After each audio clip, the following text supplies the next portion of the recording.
Alright, you know the drill. We've been doing this for almost a year now, and this time I think we have a little something for everyone, as these last 2 months have brought us some new anime, some new manga, and new video games for us to check out. So let's just get right to it. And first up to bat is Dandadan. Not to be confused with Danda or Dandadan, which are both different manga series, or Dandan, which is both a manga and a type of noodle. Dandadan is a new Jump Plus series by Yoshinobu Tatsu.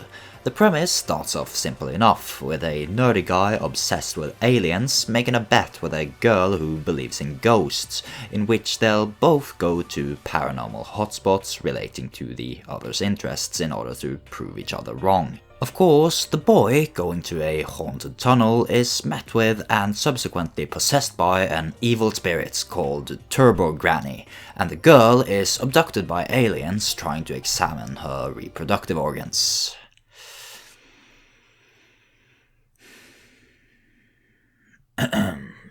The boy, borrowing the power of the speedy grandmother, comes to the rescue and fights off the aliens with the help of the girl, who has now awakened to her psychic powers, and then she uses those psychic powers to exorcise the Turbo Granny, only for them to discover that she got away with the guy's penis. You know, as those ghost grannies are known to do. So yeah, quite an eventful first chapter, you could say. That was the first chapter. Honestly, this series is a lot of fun. It does a really good job of balancing these off-the-wall crazy moments with a lot of funny and wholesome character interactions. And then there's this, which I won't even begin to try to explain. It's just a good time, so check it out. Next, I want to talk about the work of a manga creator that I've been wanting to check out for a long time now, namely that of Jiro Taniguchi, and the series that would serve as my introduction to him was Summit of the Gods, his 5-volume manga adaptation of Baku Yumemakura's novel of the same name. Summit of the Gods starts off as a Japanese journalist traveling to Nepal finds what might be the camera used by mountaineer George Mallory in his attempt to be the first to climb the peak of Mount Everest in 1924. Because Mallory and his partner Andrew Irvine both perished during the last stages of the climb, no one really knows if the two ever managed to reach the summit or not. And this leads us to an exploration of the history of Japanese mountaineering, with a focus around one elusive and legendary climber, who is now in possession of the mysterious camera, Georgie Habu.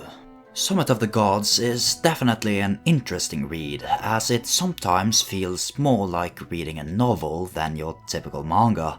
It takes its time presenting the details of its story with long periods of narration and dialogue, with the art serving as a backdrop of sorts to go along with it.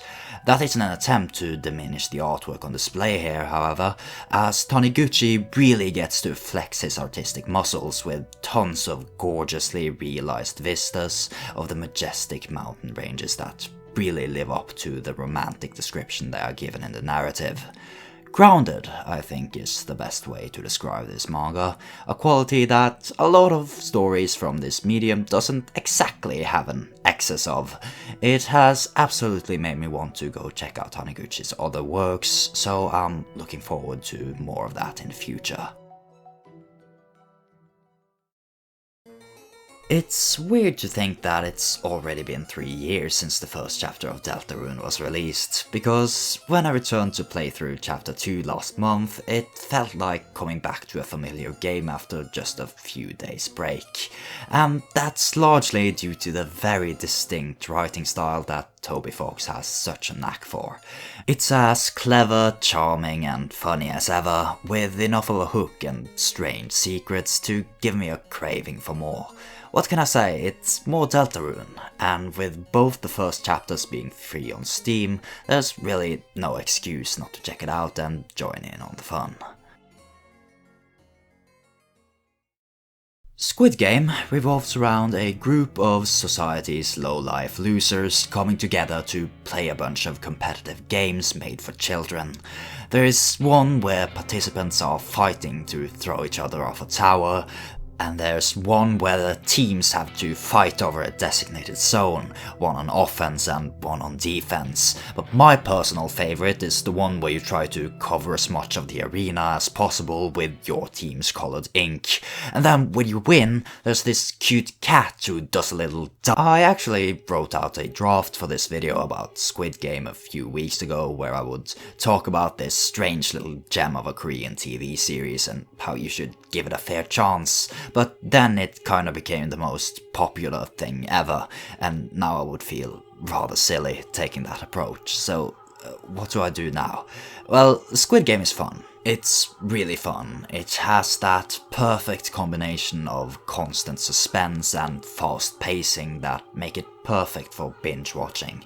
Also, I'm just super happy that this show's popularity have somehow led to people talking about Kaiji, because Kaiji's great, and you should watch Kaiji and probably also Squid Game. Can you tell I have no idea what to actually say here? I will add though that while this first season is really good, I can also totally see this being a show where the inevitable second season could easily just be terrible. But hey, I would love to be wrong on that, because Squid Game is, as I said, really fun. Yeah, that's good enough. How do I talk about Sonny Boy without coming off as a pretentious snob? It's hard because Sonny Boy isn't a show that everyone will like. It's abstract, it's weird, there are things happening without any explanation at all, and the meaning can absolutely be hard to find. I don't understand everything about Sonny Boy, but I know that what we have here is the result of an artist pouring himself onto the screen. This is the first time legendary director of Madhouse, Shingo Natsume, has gotten full reins to both direct and write a full series, and what he brings is, at its core, at least how I see it, a visually stunning coming-of-age story centering around a young boy coming to terms with his place in the world. Everything that we see seems to be a reflection of our main character's relationships with the world and other people, and these worlds that are displayed are oftentimes tyrannical, where the privileged are favored, the weak are exploited, and at the very least, they are never fair. And Sonny Boy doesn't try to tell you that this view of the world is false, just that at the very least there might be something in it that will make it all worth it, and that thing is worth hoping for. I don't know if I'm doing a good job justifying why I like Sonny Boy as much as I do, but I'll leave it at this. When it finished airing a few weeks ago, I was definitely confused, but at the same time oddly satisfied. And I've been thinking about it ever since, which is more than I can say for anything else that aired this season, which has led me to think that there must be something special about Sonny Boy. And that's it for this time. Thank you once again so much for watching this video to the end. I've been a little busy lately, meaning I haven't been able to work much on videos, but I still have quite a few ideas that I want to bring you before the end of the year, so I hope you look forward to that. This has been Evan God, and I'll see you next time.